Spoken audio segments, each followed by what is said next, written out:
Kasvasin üles Valgamaal ja olin oma vanemate esimene laps. Neile sündis ka minu noorem õde ja kui mina olin 6-aastane, siis kolisime korterist majja.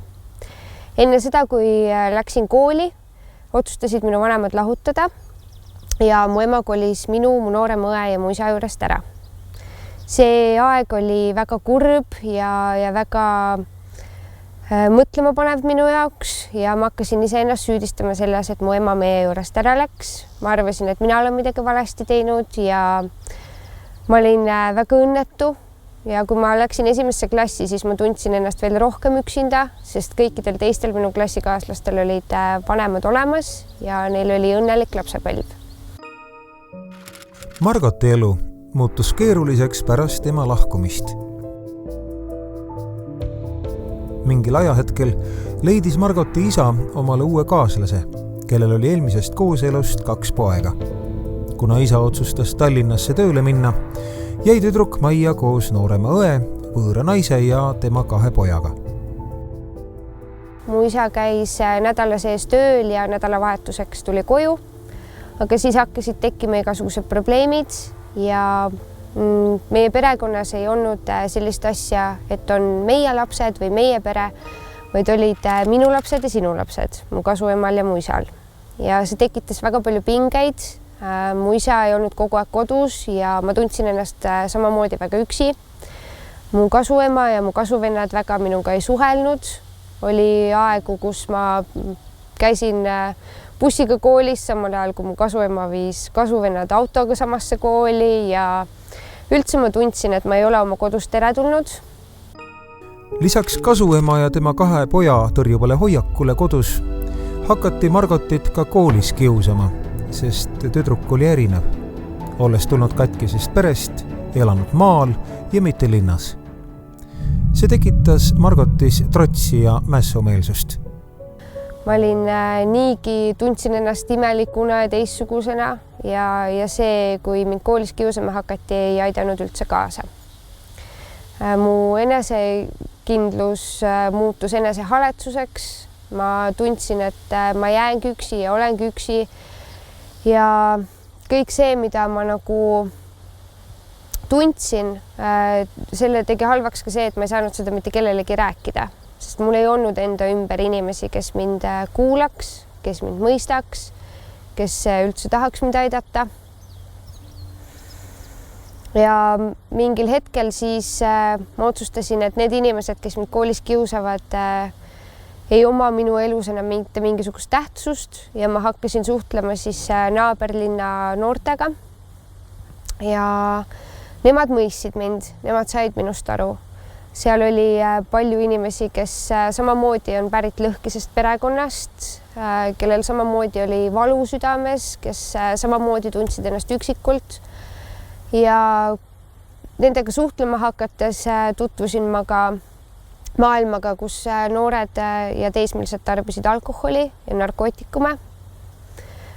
Mulle hakkas väga meeldima kanepisuitsetamine, kuna ma olin varasemas elus kurb ja õnnetu ja üksik, siis kanep muutis mind rõõmsaks ja elujõuliseks ja ma tegin nalja ja olin seltskondlik. Täna mõistab noor naine, et tegelikult surus ta kanepi abil alla valu ja pettumust, mis oli temas kasvanud vanemate ja koolikaaslaste käitumise tulemusena. Ma mässasin kõige selle vastu, mida nemad kodus tahtsid, et ma teeks ja ma üldse pidasin iseennast kõige targemaks ja kõige paremaks inimeseks. Ma väga palju mässasin ka oma isa reeglite vastu ja selle vastu, kuidas tema tahtis mind kasvatada, sest ma ei olnud talle andeks andnud seda, et ka tema minu juurest ära läks, oma emast rääkimata. Kanepi suitsetamine muutus ajapikku Margoti igapäevaelu osaks. Olles veel alaealine, otsustas tüdruk minna tööle ning oma esimese sissetuleku kulutas ta kanepile ja pidutsemisele.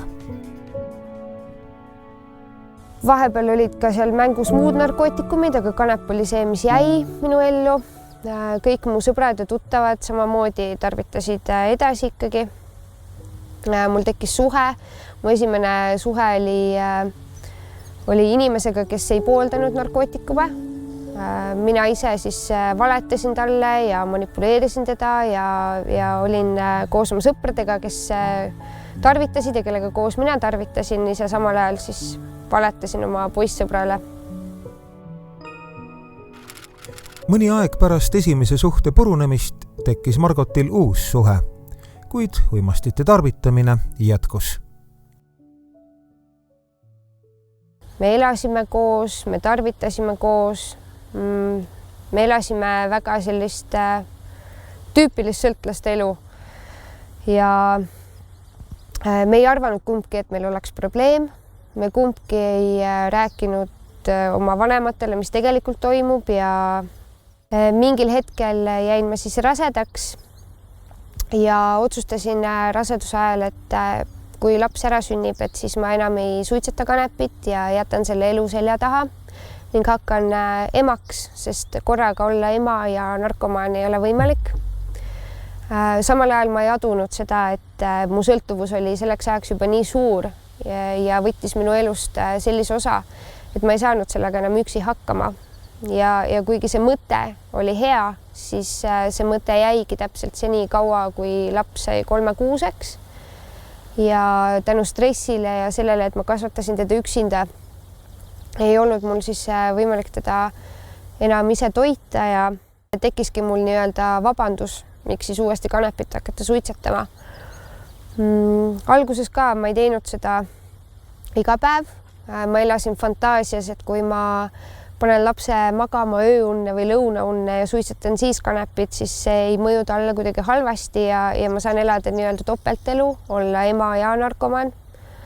Aga see elu ei kestnud kaua, see võttis umbes võib-olla 1 või 2 aega või isegi vähem natuke kui 2 kuud, et aru saada sellest, et ma olengi pilves reaalselt kogu aeg, ka siis, kui ma tegelesin oma lapsega, ka siis, kui ma söötsin teda, siis kui ma vannitasin teda, siis kui ma panin teda magama näiteks. Ja see tekitas minus süütunnet, kurbust, viha, valu. Aga samal ajal oli see aeg ka alguseks sellele, et mu ema hakkas minule uuesti rääkima seda, et ma peaksin minema kuskile rehabilitatsioonikeskusesse või tegema midagi, mis aitaks mul minu sõltuvusest vabaneda. Koos emaga arutati ja kaaluti erinevaid rehabilitatsioonivõimalusi ning lõpuks jäi sõelale Lootuse küla. Ma ei tahtnud algul Lootuse külla üldse tulla. Ma mõtlesin kogu aeg selle peale, kuidas ma jätan maha oma pisikese lapse.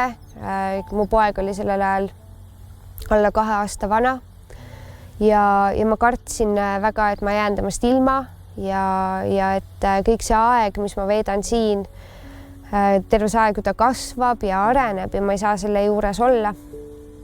Esimesed nädal aega olles siin Lootuse küla programmis ma kaalusin iga päev ära minemise peale, kuid siis räägiti mulle seda, et mul tuleb kõigepealt saada kaineks, panna oma mõtted korda, prioriteedid paika ja kui ma 6 aja pärast otsustan, et ma tahan ikkagi ära minna, siis nad lubavad mul seda teha.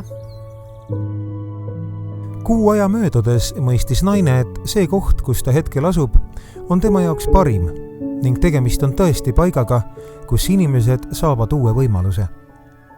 Margot mõistis, et ka tema võib oma elu tagasi saada, kui jätkab valitud rajal. Mul on esimene tase programmist läbitud ja ma otsustasin jääda ka 2 aastaks. Ma usun, et see on üks parim otsus, mida ma oma elu jooksul teinud olen. Ja ma usun, et see, et ma siin olen olnud see aasta aega, see on mu elu muutnud positiivsuse suunas palju-palju rohkem, kui ma oleks eales osanud arvata. See on kõik tänu sellele, et ma olen õppinud siin tundma Jumalat. Ma tean, mida tema suudab eludes teha ja kuigi see ei ole alati olnud kerge teekond, see ei ole alati olnud üks suur lust ja lillepidu, siis nendest asjadest saab üle ja nendest mägedest saab üle ronida ja nendest tormidest saab läbi minna. See on tohutult kasvatanud mu eneseusku, enesekindlust, see on andnud mulle palju rõõmu ja positiivsust, mida ma muidu nagu saavutasin või üritasin saavutada kanepi suitsetamisega. siis nüüd on see nagu täiesti kaine peaga tänu Jumalale ja ma olen nii tänulik selle eest, et mul oli see võimalus tulla siia, et mu oma ema praegu kasvatab mu poega ja ma olen väga tänulik, et kõik need suhted, mis mul on, mis mina ise olen lõhki teinud ja ära kaotanud, et need suhted hakkavad ka taastuma ja ma olen väga tänulik selle aja eest siin ja ma tean, et edaspidine elu tuleb ka üks väga võimas ja lahe ja põnev elu. Kõik, ma arvan. Kas nüüd on parem või?